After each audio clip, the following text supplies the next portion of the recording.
Muchísimas gracias, al Comité de la Sociedad por invitarme en esta tarde y a ustedes por quedarse a escuchar este tema que cada vez nos preocupa más a los infectólogos, ¿verdad? Es la vacunación en poblaciones especiales. Bien, y en realidad el reto no es hablar sobre la vacunación en poblaciones especiales, el reto es hablarlo en tan poco tiempo, porque es un tema muy amplio. Y sin duda hay muchísimas enfermedades, algunas de ellas que cursan con inmunodeficiencia, que aumentan la prevalencia de infecciones por diferentes patógenos. Dentro de ellas está la diabetes mellitus. ¿Quién va a negar que pacientes con VIH o con cáncer tienen mayor riesgo de neumonía? O de pronto, ¿quién va a negar que los pacientes con VIH tienen mayor riesgo de enfermedades neumocócicas, 11 veces más? Pacientes con trasplante de órganos sólidos y VIH, infecciones prevalentes por PVH y estas con una velocidad muy grande. Entonces, yo creo que no vale la pena gastar el tiempo en decir que el paciente inmunocomprometido tiene mayor riesgo de infecciones y a todo nivel, ¿correcto? Y hay evidencia para ello. Entonces, cuando nosotros nos enfrentamos a un paciente inmunocomprometido y tomamos la decisión de vacunar, tenemos que, a diferencia del paciente inmunocompetente, en donde el beneficio siempre es mayor que el riesgo, en el paciente inmunocomprometido tenemos que saber que hay mayor riesgo de infección, y ya lo hemos dicho, que hay mayor riesgo de efectos adversos por las vacunas, por lo tanto tenemos que conocerlas, y lo más importante, que hay menos inmunogenicidad, por lo tanto el tiempo adecuado en el cual voy a administrar la vacuna es fundamental. Conocer los agentes infecciosos que van a estar asociados, y en especial los que tienen alguna vacuna, que van a estar asociados a pacientes inmunocomprometidos. Los que ven en la parte superior son agentes infecciosos que van a estar en el paciente inmunocompetente y en el inmunocomprometido, y en rojo ven aquellos patógenos que además tienen vacunas que tienen mayor prevalencia en paciente inmunocomprometido. ¿Correcto? Entonces, yo he diseñado la charla para ir primero de las vacunas a la enfermedad y después vamos a ir de la enfermedad a las vacunas. Con respecto a las vacunas y enfermedad, este es un resumen de las evidencias publicadas de eficacia e inmunogenicidad de vacuna contra influenza en paciente inmunocomprometido. Y fíjense, pacientes infectados por VIH, se ve muy, no hay forma de darle un poquito de foco a la presentación. Bueno, yo se las cuento. Pacientes infectados por VIH en realidad tienen una eficacia del 30 hasta el 100%. ¿De qué depende? Del CD4 en el momento cual lo vacuné. Pacientes con trasplante de órganos sólidos, poquísimos estudios. Pacientes con trasplantes de células hematopoyéticas, en realidad la eficacia llega al 60 al 70% y mucho depende en qué momento vacuno a mi paciente. Y pacientes que tienen usuarios de TNF, en realidad la eficacia de la vacuna no es baja. Por lo tanto, en estos pacientes sí se recomienda vacunar contra influenza. Y este es un estudio en donde evalúan eficacia de doble dosis, y quizá hay dos mensajes que me gustaría que se lleven a casa este día, en esta tarde. Uno de ellos es este: la vacunación de doble dosis con influenza. Ya en países desarrollados, la indicación es en pacientes mayores de 65 años vacunarlos con doble dosis, perdón, con alta dosis. ¿Qué significa la alta dosis? La alta dosis significa que si es que yo tengo la vacuna tetravalente, que es la que casi todo el mundo está utilizando, con 15 microgramos de antígenos, esta tiene 60 microgramos, 4 veces más microgramos. Y de hecho, cuando vemos los estudios, en especial en pacientes con trasplante de órganos sólidos y en pacientes con VIH, la inmunogenicidad supera tremendamente la alta dosis de la dosis estándar. Y este es un metaanálisis en el cual evalúan la eficacia y la efectividad de esta alta dosis en pacientes adultos mayores.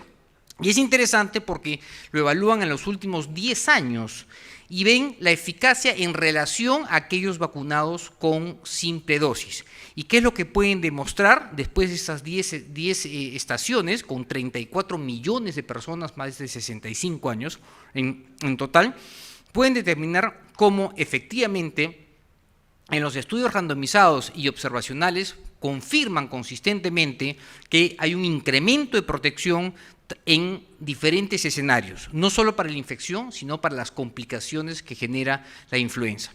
Este es uno de los estudios en donde valida que la decisión de vacunar con alta dosis en pacientes mayores de 65 años con inmunodesenescencia es la correcta. Y hoy por hoy esto también ha dado pie a que en paciente inmunocomprometido se empiece a recomendar la vacuna de alta dosis, como vamos a ver posteriormente. Estos son los números, si es que los quieren ver un poquito en detalle. Y siguiendo con la lógica de la vacuna hacia la enfermedad, ¿qué pasa con zóster? Es interesante zóster, porque a diferencia de otro tipo de vacunas, estos son los estudios, qué pena no se ve muy bien, pero lo cierto es que este es un metaanálisis en donde agrupa los estudios de seguridad de la nueva vacuna recombinante contra zóster.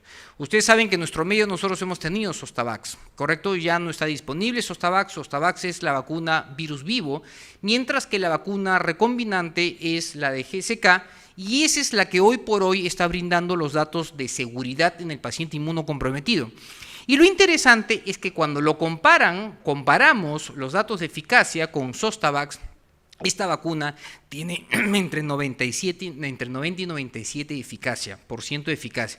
Por lo tanto, la verdad que le dejó muy atrás la eficacia que tiene Zostavax, y el 21 de julio del 2021 es que la FDA aprueba, pero lo interesante es que la indicación en FDA, de hecho, acá tienen ustedes el documento que el fabricante presenta a la FDA, y la FDA ha aprobado esta vacuna para mayores de 50 años y para pacientes inmunocomprometidos, con la palabra de inmunocompromiso. Y eso es interesante porque en realidad no es usual que en FDA veamos esa indicación tan expresa. Ahora, hay que saber que esta vacuna sí produce efectos locales. Y eso puede ser una barrera, pero no en lo absoluto indica que no la vamos a necesitar y usar. Y el problema es que tiene 2 dosis. Y todas las vacunas que tienen más de una dosis, la tasa de adherencia disminuye. ¿Correcto? Bueno, solo para mostrarles, me voy a quitar los lentes, ya estoy tío. Solo para mostrarles las otras vacunas que se están investigando para zóster. Por lo tanto, se nos vienen datos bien interesantes de aquí en adelante. ¿Ok? Rapidito, ¿qué pasa con la 13 valente? 13 valente que, por cierto, pronto dejaremos de escuchar de ella, como les voy a comentar ahorita, ¿sí? ¿Y qué es lo que sabemos de esta vacuna en paciente inmunocomprometido? Que sin duda sí presenta inmunogenicidad, no es la misma. Segundo, que aplicar más dosis no tiene ningún beneficio, ¿correcto? Porque por lo tanto no se trata de aplicar 3, 4, 5 dosis, no brindan ningún beneficio, y creo que eso es importante. En pacientes con trasplante de médula ósea, ¿sí? Y que van a causar inmunosupresión, tendieron a tener respuestas de anticuerpos más bajas, sin duda, que controles, y eso es por razones obvias, y en general los hallazgos respaldan la secuencia recomendada todavía por ACIP, que es vacunar con conjugada, 13 valente, y después la 23 valente, que como vamos a ver, si ustedes seguro han visto, el ACIP hace un mes ya no va a usar 13 valente, pero hasta que llegue a nuestro medio la 15 valente o la 20 valente conjugada, nosotros sí tenemos que cumplir con vacunar al paciente, primero con 13 valente conjugada y después con 23 valente, en especial si el paciente es inmunocomprometido. ¿Ok?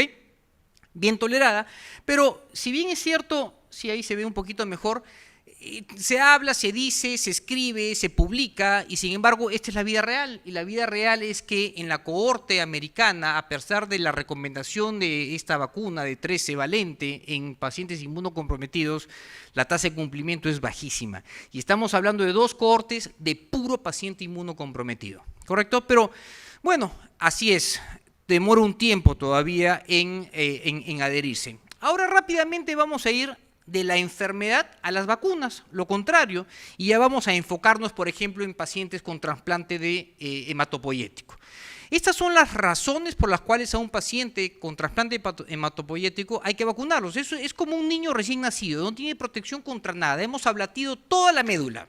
Por lo tanto, al paciente se le tiene que reconocer como un paciente que está susceptible a todo tipo de infecciones, ¿correcto?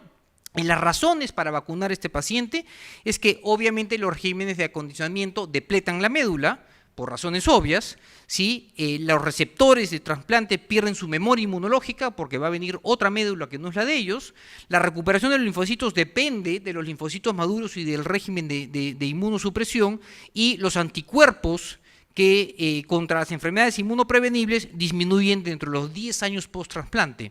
Por lo tanto, es un bebé que recién nació en términos de susceptibilidad a infecciones. Y si es que utilizamos las ideas fuerza en los pacientes trasplantados, ya les dije que el régimen inmunosupresor es como paciente no vacunado, hay pérdida de memoria. Por otro lado, la reconstitución inmune demora un tiempo. Linfocitos B se recuperan entre 6 y 12 meses después del trasplante. Y los linfocitos T pueden durar entre 1 y 2 años después del trasplante. ¿Ok? Y si es que además hay una enfermedad ingénita contra huésped que requiere inmunosupresión, esto empeora más aún el riesgo de infecciones en el paciente trasplantado, y la respuesta a las vacunas es subóptima. Entonces tiene todas las condiciones, y no es por gusto que en el paciente trasplantado las infecciones ocupan una de las primeras causas de muerte en estos pacientes. Y además que no se están contraindicadas las vacunas vivas.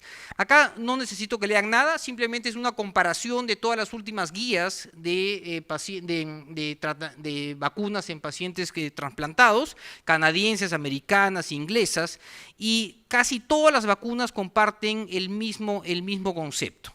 ¿Correcto? O sea, mejor dicho, casi todas las guías comparten los mismos conceptos, y en términos generales, porque no se ve bien en la diapositiva, en el paciente trasplantado se debe empezar la vacunación entre 3 y 6 meses después del trasplante.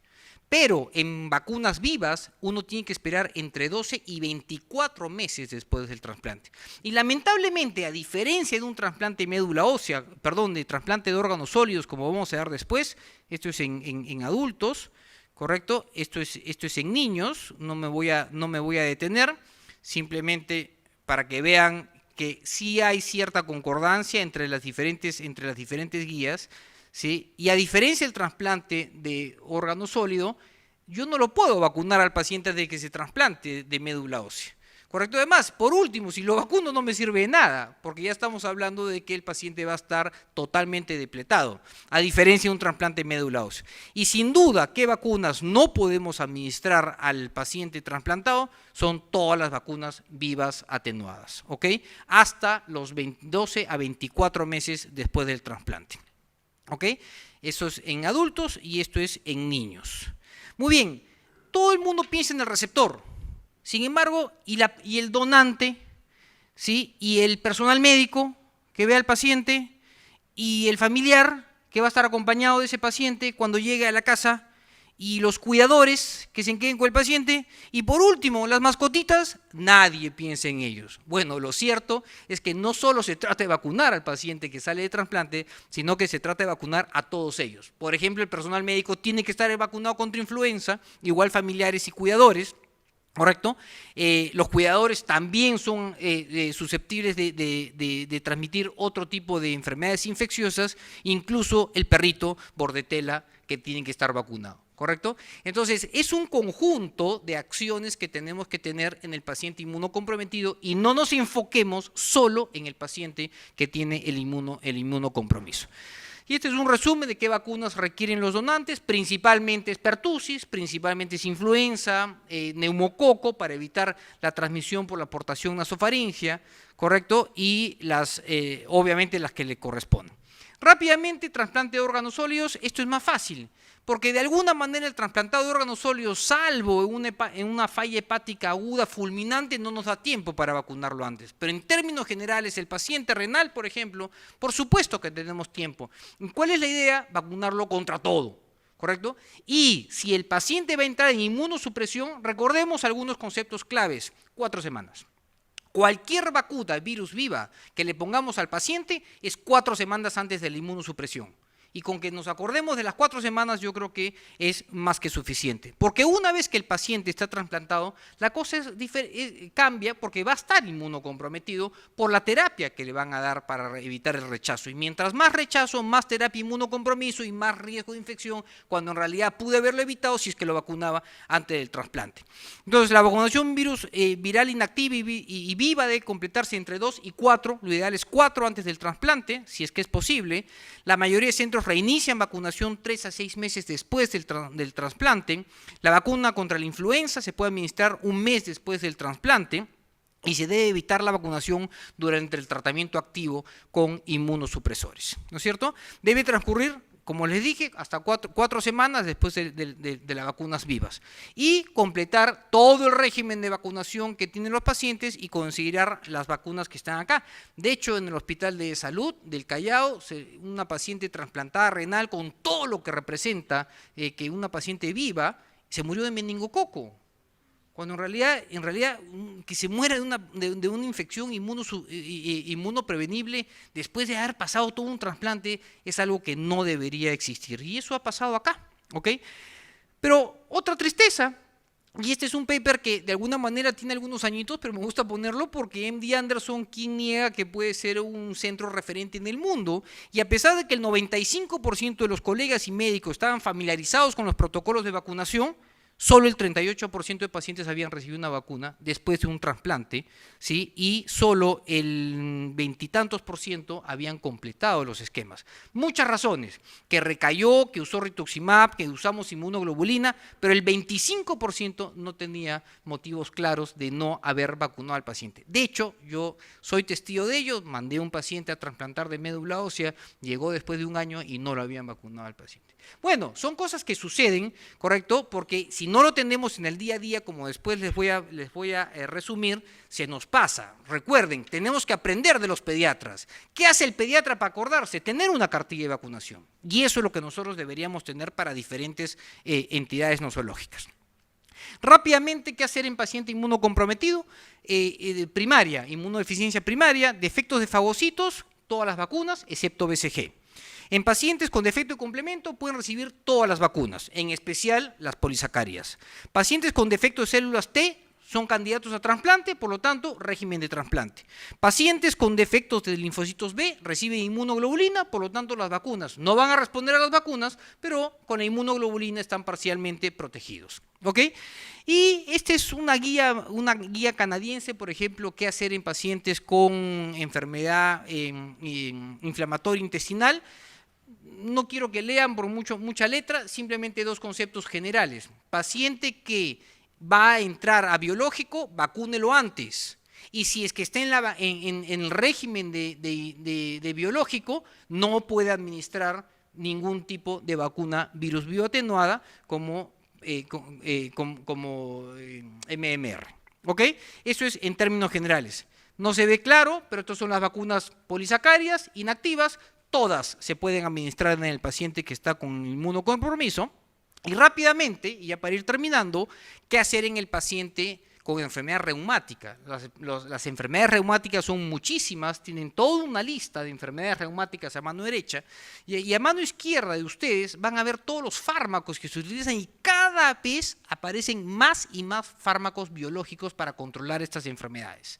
Pero, por lo menos, ¿qué tenemos que saber? Pacientes con metotrexate, pacientes con corticoides, azatioprina y 6-mercaptopurina, hay dosis que se establece cuando el paciente tiene una inmunosupresión de bajo nivel y cuando el paciente tiene una inmunosupresión de alto nivel. Por ejemplo, corticoides.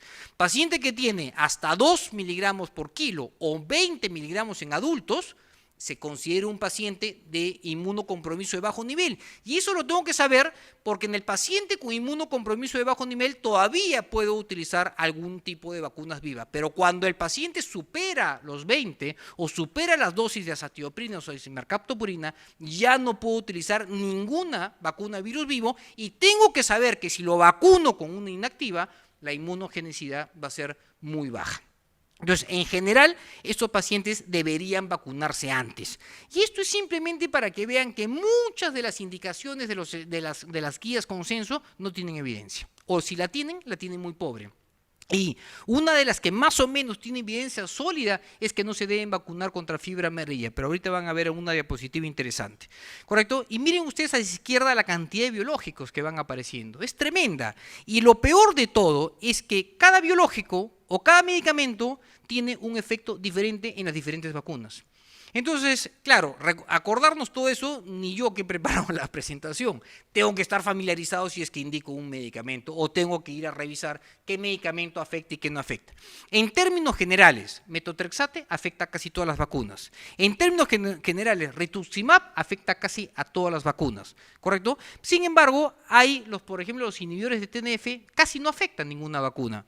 En otros no está estudiado y en lo que sí no está estudiado, pues está contraindicada, es la vacuna contra el Zoster Viva, que como les digo, ya el Zoster Vivo, Zostavax, ya prácticamente está fuera de carrera.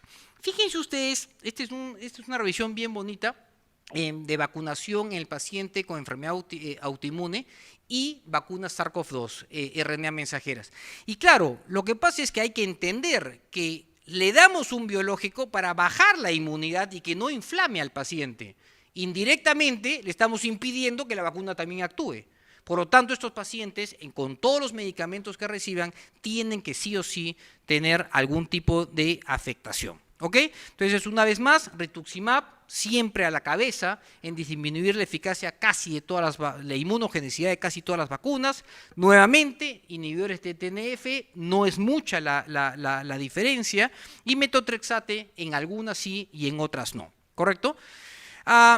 Y nada, esto es las recomendaciones de la Asociación Americana de Reumatología, en donde para cada vacuna tiene ciertas recomendaciones, pero en términos generales, casi todas, ¿en qué coinciden? Que cuando el paciente recibe rituximab, tiene que o empezar antes, que ese es el truco, empezar antes, o sea, esa interconsulta que reciben los pacientes, iniciará biológico, vacuna, y ya es muy tarde, ¿correcto? Porque lo que está claro es que no podemos postergar el biológico por la vacuna, pero lo estamos exponiendo a un riesgo tremendo, ¿sí?, de vacunación, porque cuando esté en el biológico, después va a ser todo un problema vacunarlo contra virus vivos y una inmunogenicidad muy baja contra los inactivados. ¿Ok?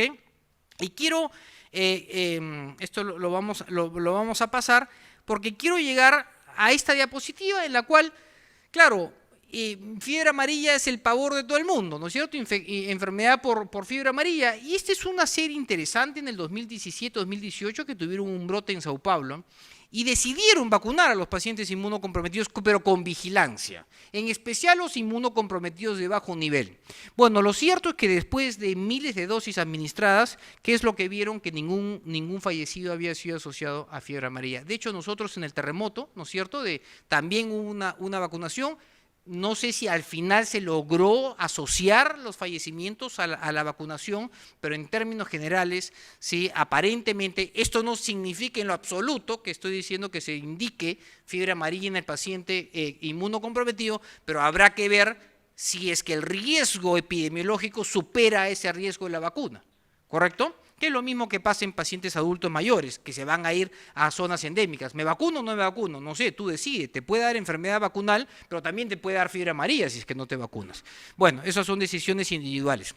Y una vez más, todo lo dicho, todas las guías, el reconocimiento, la aseguradora que sí cubre estas vacunas en un país como Estados Unidos, fíjense en las tasas de vacunación en pacientes, este es de la CIP, de la recomendación de la CIP, en paciente inmunocomprometido. No llega ni al 50% de pacientes inmunocomprometidos que van a iniciar terapia biológica han recibido la vacunación completa. ¿Ok? Entonces, no hay que ponernos tristes porque este es España, que también tiene gran cantidad de recursos en términos de vacunas, la tienen aprobados sus sistemas casi únicos de salud, y sin embargo las tasas de vacunación también son extremadamente bajas, y ni qué decir de nuestro país. Y rápidamente, para terminar, creo que esto sí los que estamos en enfermedades infecciosas cansados de escuchar, ¿no es cierto? SARS-CoV-2. En algún momento tenemos que descansar de leer de SARS-CoV-2, pero lo cierto es que en resumen, las vacunas RNA mensajeras, hay un montón de vacunas, ¿sí?, pero las RNA mensajeras son las que han tenido el protagonismo en la pandemia, y hay una serie de factores que afectan la inmunogenicidad de las vacunas. Por lo tanto, esto lo tienen a su mano derecha, y a su mano izquierda tienen algunas herramientas potenciales que podemos utilizar para mejorar la inmunogenicidad. Estos son metaanálisis en donde ven inmunogenicidad, que por cierto la mayoría de estudios de inmunogenicidad se han basado en anticuerpos. Y vamos a ver que no solo es el anticuerpo el que está en relación, ¿sí?, a la eficacia o efectividad de la vacuna. De hecho, no tenemos un punto de corte, ¿sí?, de medición de anticuerpos. Pero en términos generales, el paciente inmunocomprometido responde menos. Eso está clarísimo. ¿Ok? Y más aún si es que es hematopoyético, mucho menor que si es, por ejemplo, trasplantados de órganos sólidos. Pero casi todos los pacientes tienen una inmunogenicidad. Y lo que sí es impresionante es la heterogeneidad que tenemos cada uno de nosotros para responder a las vacunas RNA mensajeras. Es impresionante. Como ustedes saben, yo vengo estudiando una cohorte, ¿sí?, desde el inicio de la pandemia, que tengo absolutamente conocido todo lo que les ha pasado en términos de COVID, ¿sí?, y vemos cómo puede variar tanto la respuesta inmune frente a la misma vacuna o frente a los mismos boosters. Entonces hay una heterogeneidad tremenda. Pero esta diapositiva es interesante porque evalúa inmunidad celular en el eje X, humoral en el eje X y la inmunidad celular en el eje Y, ¿correcto? Y no en todos los pacientes es proporcional. Hay pacientes, por ejemplo, con esclerosis múltiple, ahí abajo, pacientes con usuarios de biológicos que pueden tener muy pocos anticuerpos, pero con una inmunidad celular muy alta. Por lo tanto, es bien relativo establecer si es que el anticuerpo bajo o el anticuerpo alto me va a hacer algún tipo de predicción de protección, ¿correcto? Pero sin duda, del 90 y pico % de efectividad que tiene la vacuna contra SARS-CoV-2 sin incluir Omicron, en el paciente inmunocomprometido baja 60-70%, ¿correcto? Pero lo interesante es qué pasó con Omicron. Omicron evadió la respuesta inmune, eso es sin duda, ¿correcto? Y lamentablemente el paciente que tiene niveles más altos de inmunogenicidad medida por anticuerpos y por células es el paciente inmunocomprometido vacunado pero infectado con Omicron. O sea, pero eso es otra cosa importante, porque, como vamos a ver posteriormente, ya empiezan a aparecer una serie de parámetros y guías, ¿sí?, de vacunación contra COVID en pacientes inmunocomprometidos. Estas son las recomendaciones de las vacunas para enfermedades reumáticas, ¿correcto? Es más o menos lo que hemos mencionado, ¿sí? Y estas son las recomendaciones de la Sociedad Americana de COVID en el paciente que recibe algún tipo de inmunosupresor. ¿Cuándo suspender? ¿Qué suspender? Sí, son muchos datos, pero el concepto es muy sencillo. Si el paciente recibe rituximab, bueno, tienes que, si quieres vacunarlo contra el COVID, tienes que suspender o tienes que esperar la siguiente esquema o el siguiente dosis de rituximab, lo más próximo, unos 14 días antes de darle el siguiente ciclo para darle una vacuna. O sea, el concepto es claro. Paciente inmunocomprometido, no vacuna viva, y el paciente inmunocomprometido, cuidado que no va a responder a la vacuna no viva. Por lo tanto, tienes que encontrar el mejor momento para esperar esta respuesta.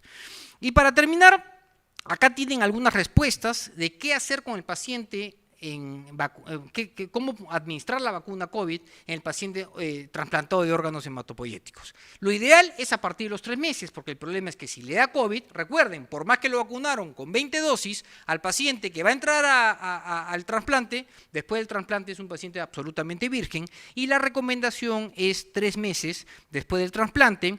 Ante la pregunta, ¿cuándo se debe considerar el retraso de la vacunación? Es en pacientes que reciben células tequiméricas, ¿correcto?, o inmunoglobulinas, y sí, sin duda, se recomienda fuertemente vacunar al paciente post-trasplantado de órganos hematopoyéticos, ¿correcto? ¿Y es seguro la combinación de vacunas? La respuesta es sí, es segura la combinación de vacunas, por lo tanto, no deberíamos postergar, ¿sí?, el resto de vacunas.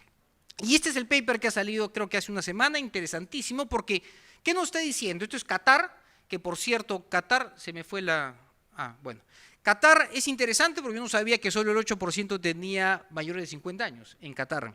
Es una población joven. Pero lo que hicieron es, la cohorte, desde que inicia la pandemia, el brote de Omicron, la presencia de Omicron, empiezan a registrar aquellos pacientes infectados, antígeno PCR positivos sintomáticos y lo relacionan con la infección pasada de las diferentes variantes. ¿Y qué es lo que encuentran? Cómo el paciente vacunado y además infectado tiene mayor protección. Por eso hay algo que yo en este momento en la pandemia discuto. No podemos generalizar, no podemos en este momento todo el mundo va a la cuarta dosis. No, señores, si yo he tenido infección y he tenido vacunación, ya no necesito, pero sé que me puede dar Omicron. Pero si yo he tenido 2 vacunas y me ha dado Omicron este año, por más inmunocomprometido, ¿para qué me voy a vacunar con una cuarta o quinta dosis? Solo Dios sabe qué va a pasar en el futuro. No sabemos qué va a pasar en el futuro. Eso no significa que vamos a no indicar la vacuna, es lo que nos está salvando al mundo. Pero ¿qué nos demuestra esto? Efectivamente, cómo la infección y pacientes previamente infectados y vacunados tienen las tasas más altas de eficacia. Y nosotros hemos estudiado esto. En la cohorte que les decía, nosotros hemos estudiado primero qué pasaba con Sinopharm. Y sin duda el paciente previamente infectado tenía unas diferencias estadísticamente significativas por encima del paciente que no estaba infectado. El pobre que no se infectó, de hecho, eso soy uno de ellos, no me infecté previamente, recibí la vacuna y me dio un COVID con pericarditis y con todo. Entonces, pero si es que yo pasé por la vacuna, pasé por la infección, el riesgo que tengo de COVID es muchísimo menor. Y de hecho, esto lo pudimos observar. Pero, ¿en qué momento se perdió esta diferencia del paciente previamente infectado? Se perdió cuando nos pusimos el booster.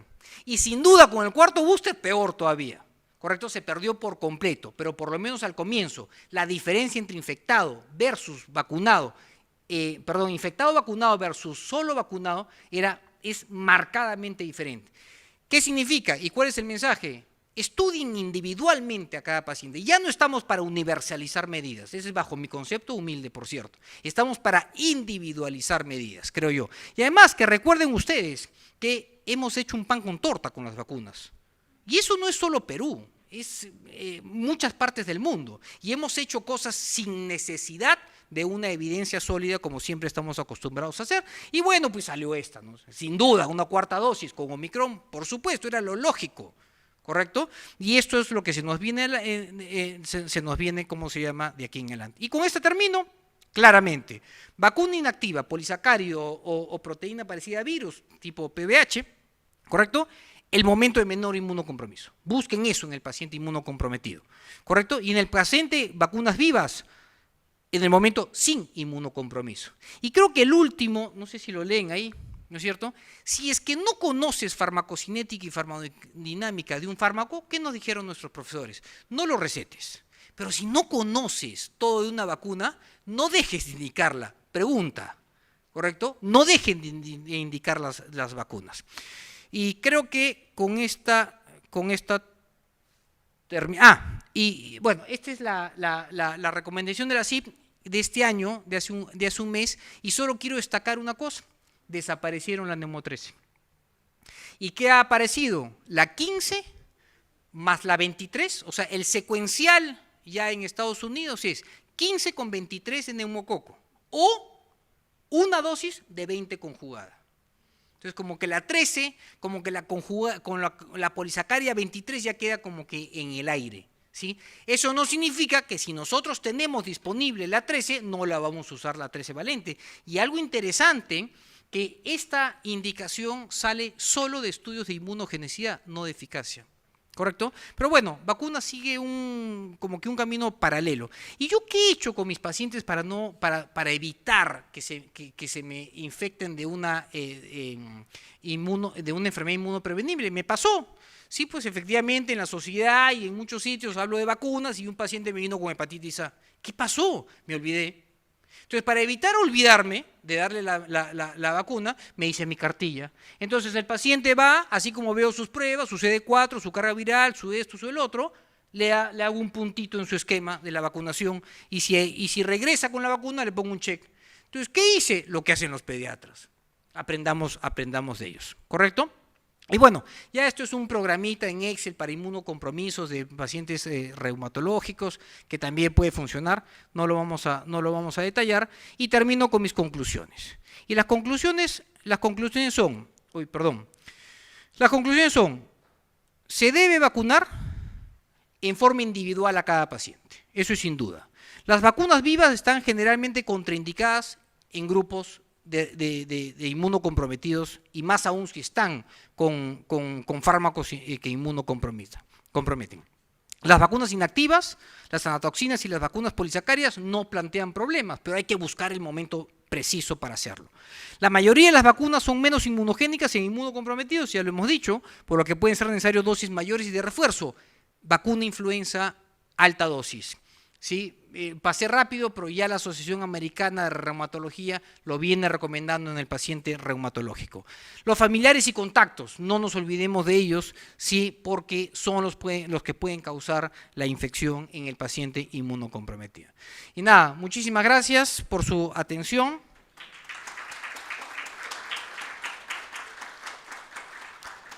De pronto, y más o menos parecido, porque la siguiente presentación es también relativamente corta, ¿correcto? Pero es un tema súper interesante que quiero compartir con ustedes, que es meningococo. Si me puedes poner, por favor, la presentación.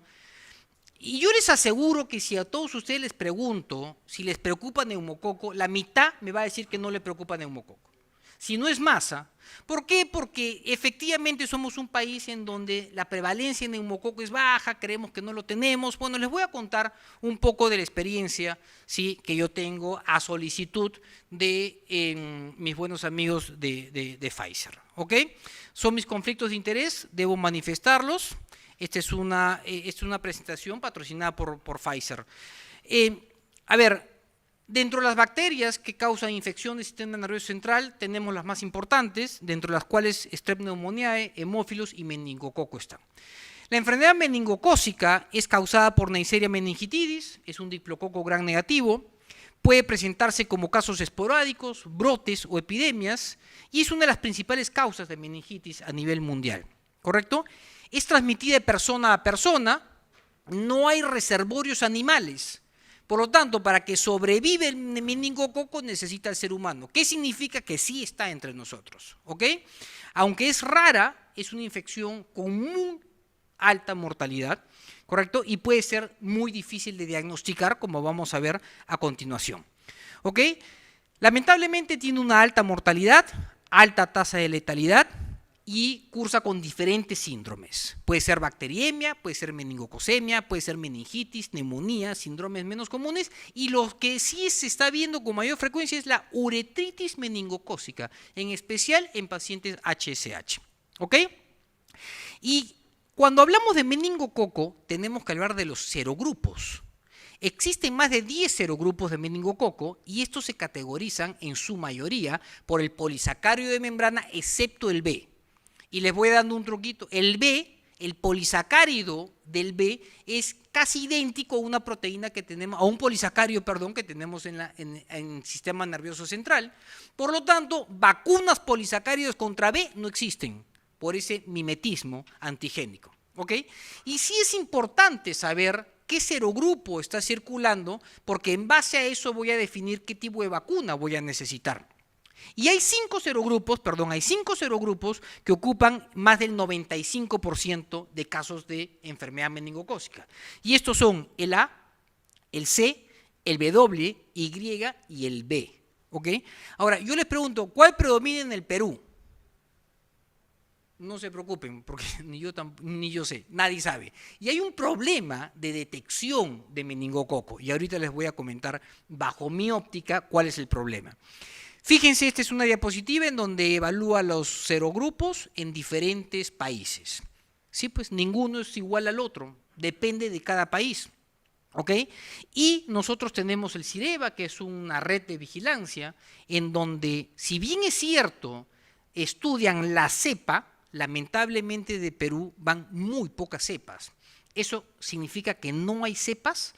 No. ¿Que no hay meningococo? No. El problema es que no llega la cepa para mandarla al CIREVA. ¿Ok? Y el gran problema que tiene en general la enfermedad meningocócica es la mortalidad, en especial en adultos mayores. Niños, para los pediatras, pero a nosotros nos interesan los adultos mayores. ¿Ok? Y mientras más edad tiene, más riesgo de mortalidad. Sin duda, el riesgo es más en el paciente neonato, ¿correcto? Y dentro del paciente neonato hay una edad entre 5 y 6 meses en donde se da con mayor frecuencia, ¿sí?, la enfermedad meningocócica. Y eso es porque nacen con un sistema inmunológico muy deteriorado. Pero la infección llega a ellos obviamente por los portadores, y ahorita vamos a ver quiénes somos los portadores de meningococo, ¿correcto? Estos son los casos del 2010 a 2020 reportados. Recuerden que meningo es comunicación obligatoria, ¿correcto? Claro, cuando la tengo o cuando sé que es meningo. ¿Cuántos de estos casos no sabemos o no llegamos a saber que es meningococo? ¿Correcto? Ahí están los casos. Loreto es un lugar en donde se reporta casos de meningococo. Las edades en Perú, ¿sí? descritas en Perú, y sin duda los niños son especialmente vulnerables a la enfermedad meningocócica debido a su relativa inmadurez inmunológica, como ya lo hemos comentado, pero en realidad todos los grupos de edad están en riesgo de contraer una enfermedad meningocócica. ¿Ok? Esta enfermedad meningocócica dentro de los grupos de riesgo, estos son los casos detectados en Perú. Claro, no es que sean muchísimos, pero por lo poco que sabemos, esta es la distribución. ¿Y dónde se encuentran estos casos? Se encuentran en adolescentes, adultos jóvenes y adultos mayores. ¿Ok? Y de hecho, desde del famoso estudio de Christensen, ¿qué nos dice? ¿Dónde está con mayor frecuencia el meningococo? Adolescentes. Las razones, probablemente que comparten la colilla, probablemente se besan más, probablemente comparten más, probablemente intercambian vasos, sea lo que fuese. Por lo tanto, es un nicho importante de protección y no es por gusto que, a pesar de que no sea la edad en donde tengan mayor enfermedad meningocócica, sea esa edad en donde se recomienda un refuerzo. Pero bueno, esta es una estadística de diferentes países con enfermedad meningocócica invasiva, en donde el segundo pico después de neonatos viene la adolescencia, ¿ok? O adultos jóvenes. Y la mortalidad es muy alta, en especial en adultos mayores. ¿Cuál es la causa? Inmunosenescencia.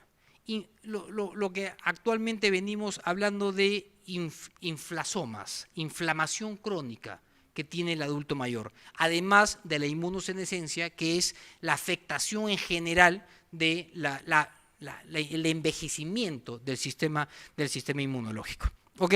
Y el riesgo, hay poblaciones de riesgo. Sin duda, los militares son una población de riesgo. Quien habla fue militar 15 años de su vida y peleé. De hecho, no lo logré, pero las enfermeras sí lograron hacer lo que yo no lo logré, y todos los pacientes y todos los militares que viajan en cascos azules, el 100% viajan con vacuna meningocócica, y eso creo que es un beneficio. Eso es algo que hay que felicitar a las enfermeras de las Fuerzas Armadas. Pero eso no solo se da en militares, también se da en universitarios. No sé si ustedes han tenido la oportunidad de firmar estos documentos que piden los chicos que se van al extranjero. Todos tienen que tener vacuna contra meningococo, ¿correcto? Porque saben perfectamente que van a estar circunscritos, ¿ok?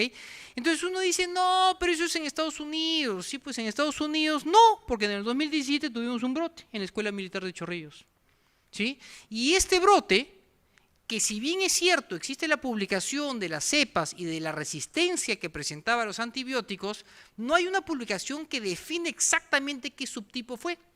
Pero si uno entra a la base de datos del genoma de Neisseria meningitidis, se da cuenta que exactamente el mismo año, ¿sí?, esta base de datos de genomas recibió el mismo número de cepas y todas fueron B. Por lo tanto, no puedo concluir que fue B, pero por inferencia pareciera que este brote que tuvimos en la Escuela Militar de Chorrillos fue B. ¿Qué pasó? Nada, el ejército sigue sin vacunar a los reclutas. Pero bueno, lo cierto está en que existe. ¿Ok? Ahora, con respecto a los grupos ocupacionales de laboratorio, particularmente todo el que trabaja en el área de microbiología está vacunado contra meningococo. ¿Por qué? Porque es un sitio donde olemos la bacteria y el riesgo de transmisión es alta. Yo les pregunten en sus hospitales qué microbiólogo o qué tecnólogo que está trabajando en micro está vacunado contra meningococo. ¿Ok? Y claro, hay grupos de riesgo más importantes, en la cabeza esplénicos, ya hemos hablado de VIH, otras enfermedades que inmunocomprometen, pero hay algo cierto, menos del 10% de casos con enfermedad meningocócica pertenece a un grupo de riesgo. Entonces, es relativamente impredecible, ¿sí?, quién es el que se va a enfermar de esta bacteria. Y el problema es la mortalidad. Y si el paciente no se muere, la afectación en todos los órganos, con secuelas importantes, y la peor es sordera y amputación de miembros inferiores por la coagulación intravascular diseminada. Y fíjense, esto es interesante porque el diagnóstico en realidad no es fácil. Uno dice, no, sí, si es que crece en el cultivo. Y, perdón, y el tema es que muchas veces es tan rápida la generación de los síntomas y la evolución de la enfermedad que ni tiempo nos da a veces de tomar cultivos. Y no solo eso, sino que el paciente, si logro sospechar que es meningo, primero le administro antibióticos y después le hago un cultivo. ¿Y ustedes sabían que el antibiótico en 1 hora esteriliza un líquido cefalorraquídeo? No así con los métodos moleculares. ¿Ok? Entonces, es tan rápido y no siempre logramos tener esa secuencia que el diagnóstico se nos hace difícil. Entonces, los tiempos que se demora para la hospitalización de un paciente con enfermedad meningocócica puede llegar a ser entre 13 y 24 horas desde que el paciente llegó a la emergencia.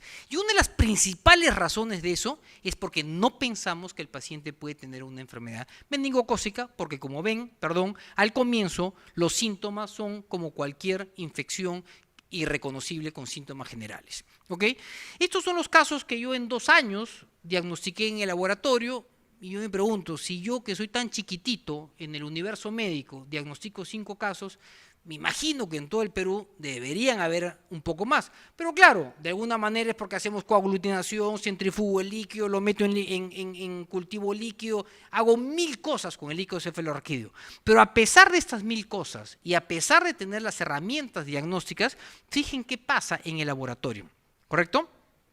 Quiero llegar a esta diapositiva, que es el diagnóstico. No, discúlpenme. Que es diagnóstico. Tenemos que cambiar el chip diagnóstico. Para reconocer o para cultivar un meningo, primero necesito agar sangre cordero. Pregunten cuántos hospitales usan agar sangre cordero. De hecho, los libros de microbiología nos hablan de que cuando cultivemos una bacteria lo hagamos en agar sangre de cordero. ¿Quién tiene cordero? ¿Cómo venden el cordero? La sangre de cordero. ¿Saben qué usan los hospitales? Agar sangre humana. Bueno, el agar sangre humana no tiene ni el factor quinto ni el factor 10 que requiere muchas bacterias exigentes. Una de ellas es meningo. Y por eso es una de las tantas razones que no logramos detectar.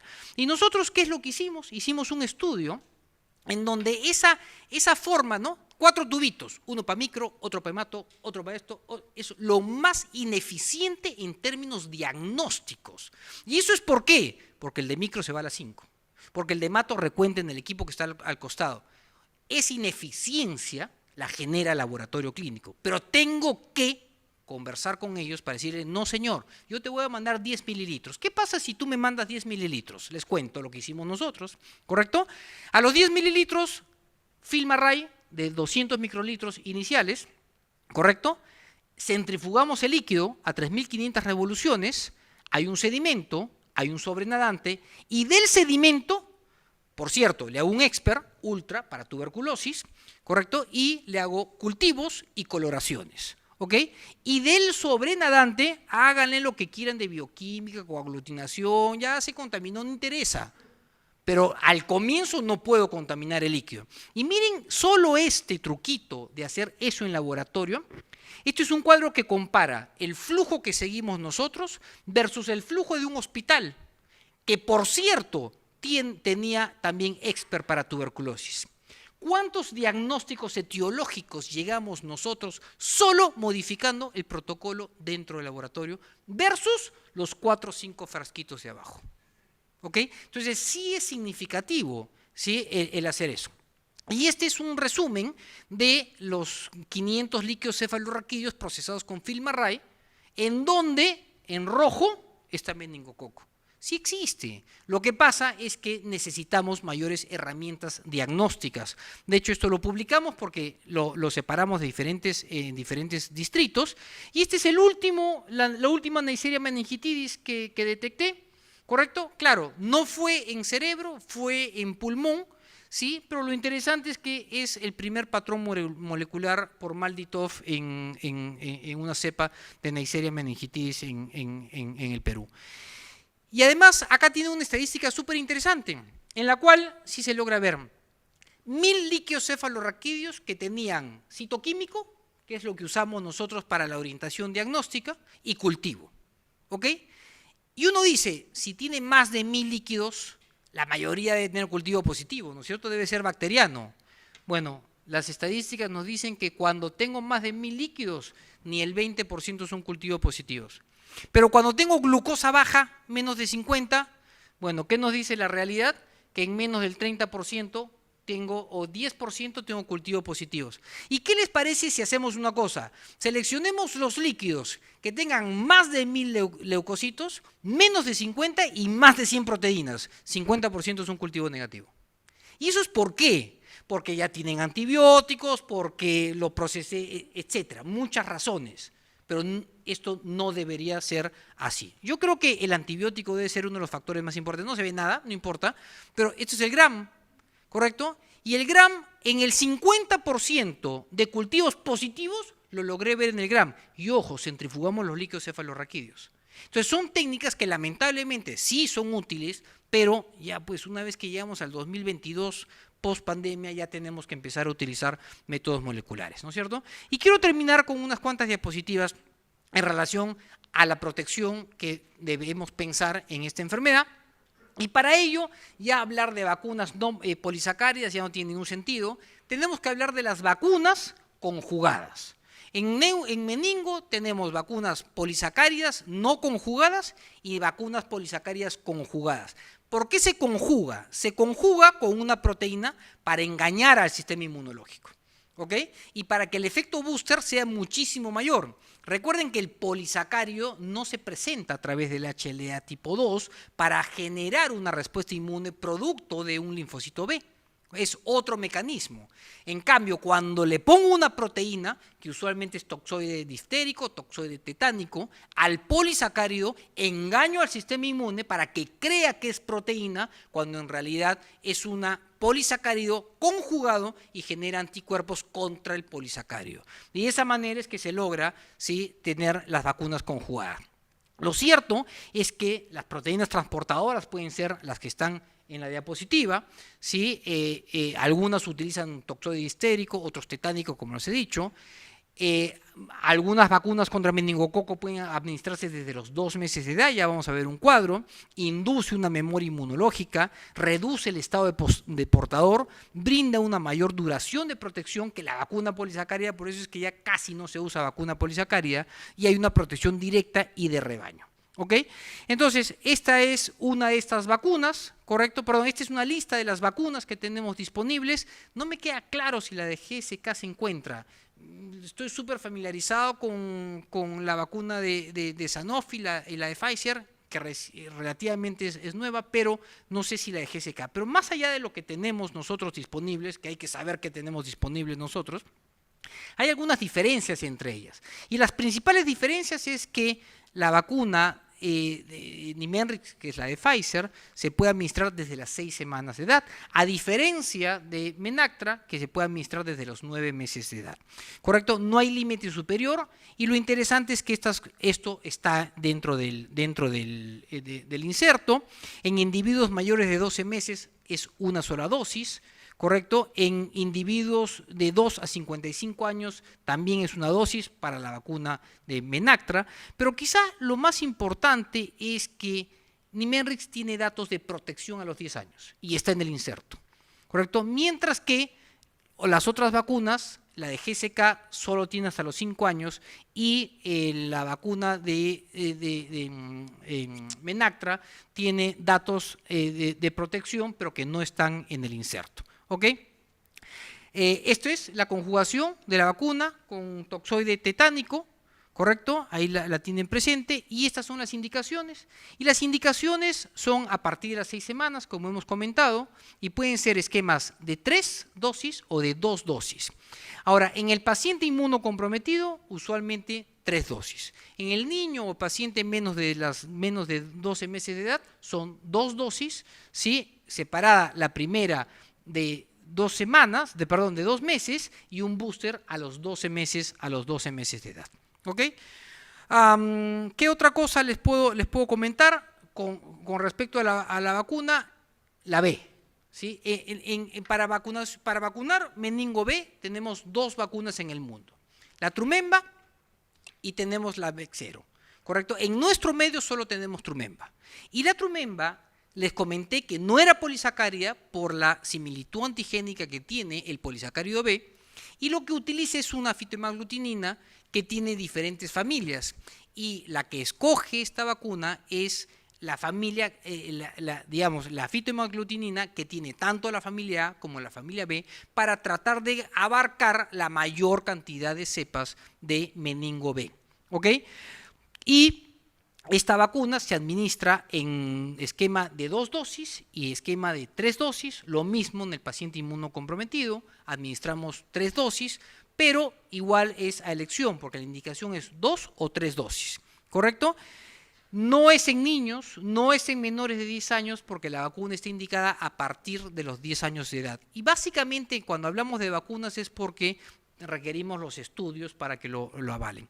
Y ya con esta casi prácticamente termino. Son algunas estrategias de vacunación y para qué utilizo la vacuna tanto en infantes, en niños pequeños, en adolescentes, ¿sí? Y acá tienen qué países, tanto de Latinoamérica como de fuera de la TAM, tienen dentro de sus programas incluido la vacunación contra meningococo. Y fíjense, no es con la B, pero la tetravalente conjugada, Chile, nuestro vecino, Brasil, en Ecuador no la tienen en el programa, pero tienen problema, en Bolivia tienen problema. Entonces la pregunta es, oye, si toda nuestra frontera tiene problema, ¿por qué Perú no puede tener el problema? Lo que pasa es que yo estoy seguro que no lo detecto o, lo más importante, lo subestimo. ¿Ok?